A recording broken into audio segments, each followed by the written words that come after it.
Iran Hormuz strait से गुजरने वाले जहाजों पर टोल लगाएगा। यह बड़ी खबर है। ईरानी संसद की नेशनल सिक्योरिटी कमेटी ने इस प्रस्ताव को मंजूरी दी। रिपोर्ट्स के मुताबिक इस योजना के तहत जहाजों को इसी समुद्री मार्ग से अगर गुजरना है तो इसके लिए ईरान को उसकी राष्ट्रीय मुद्रा यानी कि रियाल में शुल्क देना होगा। प्रस्ताव में अमेरिका और इजराइल से जुड़े जहाजों के प्रवेश पर रोक लगाने की बात भी कही गई। साथ ही उन देशों के जहाजों को भी रोका जा सकता है जिन्हें ईरान पर प्रतिबंध लगाया है। जिन देशों ने उनके मार्ग को भी बंद किया जा सकता है, उनके जहाजों को भी आने जाने की इजाजत नहीं होगी।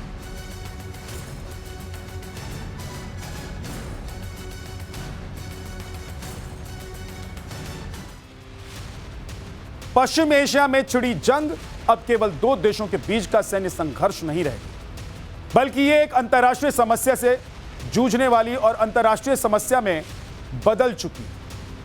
28 फरवरी 2026 को शुरू हुए इस युद्ध ने एक महीने में पूरी दुनिया को हिलाकर रखा। मिडिल ईस्ट में छिड़े युद्ध का प्रभाव दुनिया के हर देश पर पड़ रहा है। दुनिया की सबसे महत्वपूर्ण तेल की नस कहे जाने वाले स्ट्रेट ऑफ हॉर्मुज के बंद होने की आहट ने कच्चे तेल की कीमतों में आग लगा दी। जो कच्चा तेल अंतर्राष्ट्रीय बाजार में एक महीने पहले तक $73 प्रति बैरल बिक रहा था, अब उसकी कीमत आसमान छू रही। यानी कि हॉर्मुज के बंद होने पूरी दुनिया में हाहाकार मचने की एक बड़ी वजह है। हॉर्मुज का बंद होना, ट्रंप की नजर भी इसी हॉर्मुज स्ट्रेट पर है। अब ईरान हॉर्मुज से टैक्स भी वसूलने जा रहा है। इसका मतलब साफ है कि ईरान अब हॉर्मुज के रास्ते पूरी दुनिया की नस को दबाना चाहता है और अपने कंट्रोल में करने की कोशिश कर रहा है। ईरान ने हॉर्मुज से गुजरने वाले जहाजों से टोल लेने का फैसला किया है। हालांकि अभी इस फैसले को यानी कि इस प्रस्ताव को मंजूरी मिली है, लेकिन इसका कानून बनना अभी बाकी है। जब तक ईरान की संसद में इसे कानून के तौर पर मान्यता नहीं मिल जाती है, तब तक ये लागू नहीं होगा, इसको इंप्लीमेंट नहीं किया जा सकता है।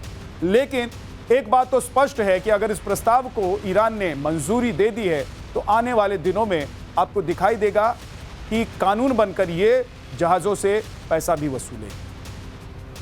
ईरान ने हॉर्मुज से गुजरने वाले जहाजों से टोल लेने का फैसला किया है। ईरान की संसद की सुरक्षा समिति ने स्ट्रेट ऑफ हॉर्मुज प्रबंधन योजना को मंजूरी दी है। यह योजना हॉर्मुज के रणनीतिक समुद्री गलियारे से गुजरने वाले जहाजों पर टोल लगाने के उपाय बताती है। ऐसे में आज जहाजों से टोल लेने की सूरत में ईरान को एक बड़ी कमाई होगी। अब आपको बताता हूं कि स्ट्रेट ऑफ हॉर्मुज से क्या मिलेगा ईरान को। दुनिया का सबसे महत्वपूर्ण समुद्री रास्ता है ये। फारस की खाड़ी को ओमान की खाड़ी से जोड़ता है।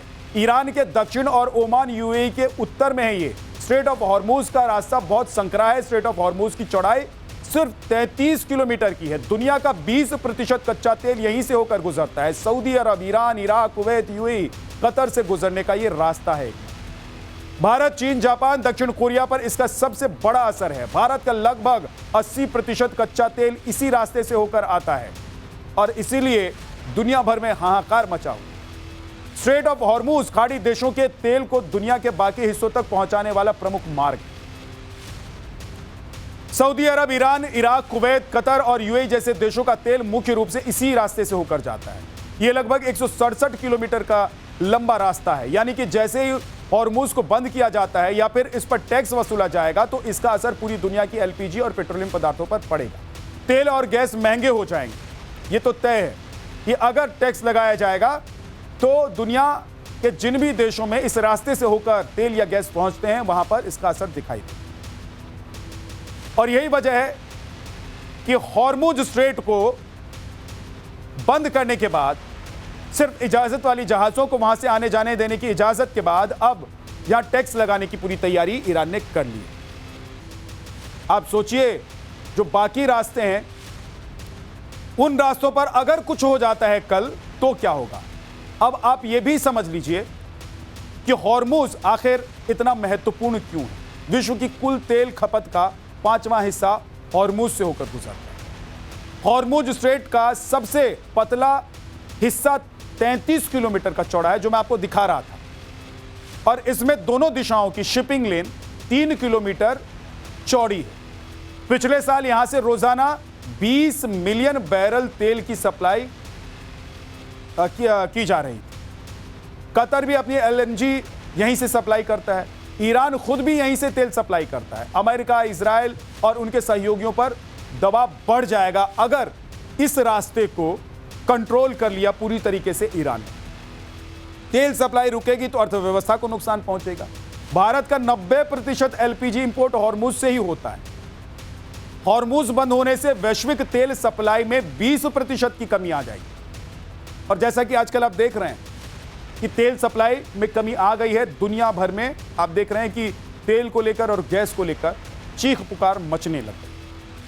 अमेरिका ईरान युद्ध के बीच दुनिया की नजर स्ट्रेट ऑफ हॉर्मुज पर है, लेकिन राजनीतिक विश्लेषक इसे महज एक ट्रेलर मान रहे हैं। असली कहानी हजारों किलोमीटर दूर स्ट्रेट ऑफ मलक्का में छिपी हुई है, जहां चीन की ऊर्जा और व्यापार की जीवन रेखा गुजरती है और भारत की अंडमान निकोबार द्वीप समूह की निकटता इसे बीजिंग के लिए रणनीतिक दबाव का सबसे बड़ा कारण बन सकती है। मलक्का स्ट्रेट चीन की सबसे बड़ी कमजोरी है, मलक्का स्ट्रेट, और इसीलिए आप देखते होंगे कि चीन अपनी लालसाहत कायम करने की कोशिश करता रहता है इस इलाके में। अब आप यह भी जान लीजिए कि आखिर मलक्का स्ट्रेट क्यों चीन के लिए बेहद जरूरी है और इसका पूरी दुनिया पर क्या असर हो सकता है। आखिर क्या है मलक्का स्ट्रेट की खासियत? मलक्का स्ट्रेट दुनिया का सबसे महत्वपूर्ण और व्यस्ततम समुद्री रास्ता है, जिसे आप देख रहे हैं आगे, ये वाला रास्ता जो नीचे दिखाई दे रहा है, हिंद महासागर और प्रशांत महासागर को यह जोड़ता है। यह रास्ता मलेशिया, इंडोनेशिया और सिंगापुर के बीच का है।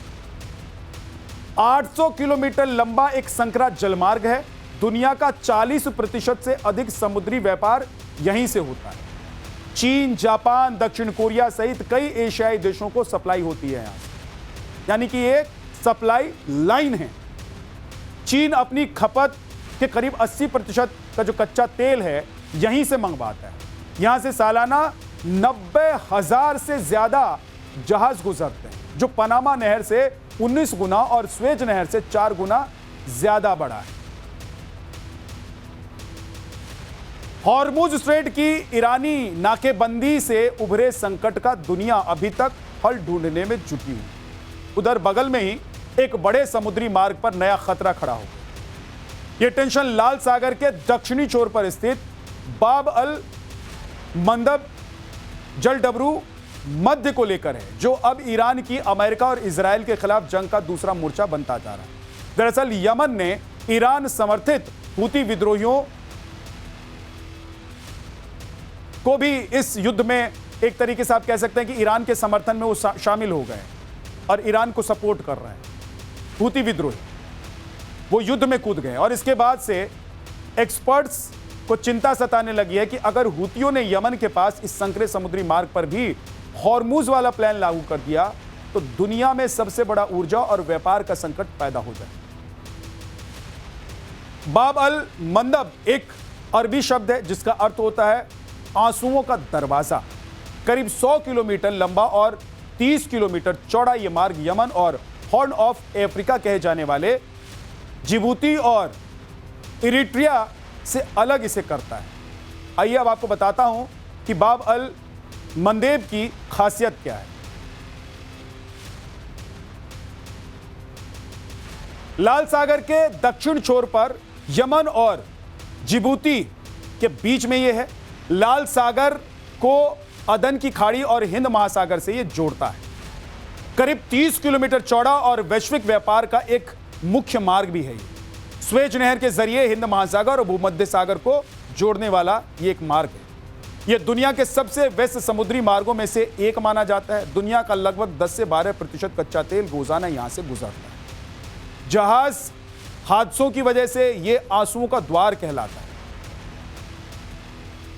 हॉर्मुज स्ट्रेट बंद होने के बाद से सऊदी अरब जैसे देश इसी समुद्री मार्ग के जरिए दुनिया को कच्चा तेल सप्लाई करते हैं। सऊदी अरब अपनी ईस्ट वेस्ट पाइपलाइन के जरिए कच्चा तेल यनमू बंदरगाह तक पहुंचाता है और फिर लाल सागर के रास्ते दुनिया के दूसरे देशों तक पहुंचाता है। ऐसे में हॉर्मुज के बाद इस पॉइंट का चौक होना यानी कि रुक जाना या बंद हो जाना दुनिया के लिए बड़ी परेशानी वाला सबब हो सकता है। अब आपको बताता हूं कि बाब अल मंडेब की चर्चा क्यों हो रही है। बाब अल मंडेब स्ट्रेट पर हूतियों का कब्जा है। अल मंडेब में पश्चिमी देशों को झटका लग चुका है। सालों से अल मंडेब को कब्जे में लेने की कोशिश पश्चिमी देश कर रहे हैं। लाल सागर में पश्चिमी देशों के 4 जहाज डूब चुके हैं। $1 अरब से ज्यादा हथियारों पर खर्च किया जा चुका है पश्चिमी देशों के जरिए। अरबों डॉलर खर्च करके भी पश्चिमी देश लाल सागर के रास्ते गुजरने से बचते हैं और इस पर अभी तक कब्जा नहीं कर पाए। अरब देश अफ्रीका के रास्ते गुजरते हैं और पश्चिमी देशों के जहाज हॉर्मुज रक्षा की चुनौती अल-मंडेब से बहुत बड़ी बनती जा रही है। हॉर्मुज में अल-मंडेब क्षेत्र से 5 गुना बड़ा खतरा है। हूतियों के मुकाबले IRGC ताकतवर फोर्स है और इसीलिए कहा जा रहा है कि अगर ये 20%, जहां से दुनिया का 20% ईंधन सप्लाई होता है, और ये 12 से 15% वाला रास्ता, अगर ये दोनों बंद हो जाते हैं, कितना हाहाकार मच जाएगा इसका अंदाजा आप लगाइए।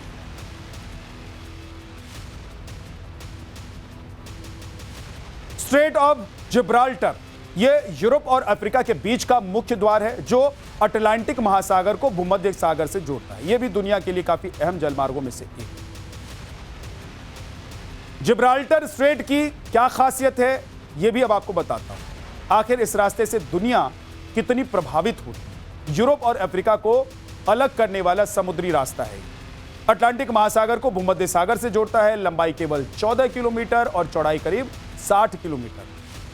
दुनिया के सबसे व्यस्त समुद्री मार्गों में से इसे एक माना जाता है। इसे अक्सर भूमध्य सागर की कुंजी भी कहा जाता है, यानी कि की कहा जाता है इसे। इस रास्ते से रोजाना लगभग 300 जहाज गुजरते हैं। दुनिया का करीब 1/3 हिस्सा इसी रास्ते से जाता है। प्रवासी पक्षियों और समुद्री जीवों के लिए एक अहम मार्ग है। स्वेज नहर खुलने से पहले भूमध्य सागर से बाहर निकलने का एकमात्र ये रास्ता हुआ करता था। द्वितीय विश्व युद्ध में ब्रिटेन और मित्र राष्ट्रों के लिए बहुत महत्वपूर्ण ये मार्ग, नौसेना और व्यापार के लिए रणनीतिक रूप से काफी अहम इसे माना जाता है। और आइए अब आपको स्वेज नहर के बारे में बताएं। इस रास्ते के बारे में अब आपको बताता हूं जो एक बेहद महत्वपूर्ण मार्ग है। यह रास्ता भी दुनिया की सबसे बड़ी मानव निर्मित समुद्री रास्ता इसे कहा जाता है, क्योंकि इसे क्रिएट किया गया, बनाया गया, जो ये मिस्र के सिनाई में स्थित है और अफ्रीका को एशिया से अलग कर। इसका निर्माण 1859 में शुरू होकर 1869 में पूरा हुआ था। इस नहर के निर्माण का मकसद अटलांटिक महासागर और हिंद महासागर के बीच की दूरी को बहुत कम कर देना। 1869 में खुली ये नहर यूरोप और एशिया के बीच का सबसे छोटा मार्ग। स्वेज नहर की खासियत क्या है ये अब आपको बताता हूं।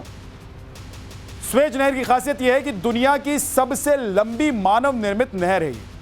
यूरोप और एशिया के बीच सबसे छोटा समुद्री रास्ता है। मिस्र में स्थित है, भूमध्य सागर और लाल सागर को जोड़ती है। उत्तरी छोर पर पोर्ट सईद और दक्षिणी छोर पर स्वेज नहर है। दुनिया की करीब 12% समुद्री व्यापार इस रास्ते से दुनिया के देश करते हैं। कंटेनर ट्रैफिक का 30% हिस्सा जो है वो यहीं से गुजरता है। यूरोप और एशिया के बीच की दूरी को बहुत कम कर देती है। ये स्वेज नहर के निर्माण की शुरुआत 1869 में हुई थी और 193.3 किलोमीटर लंबी और दुनिया की महत्वपूर्ण चेक पॉइंट के तौर पर भी इसे जाना जाता है।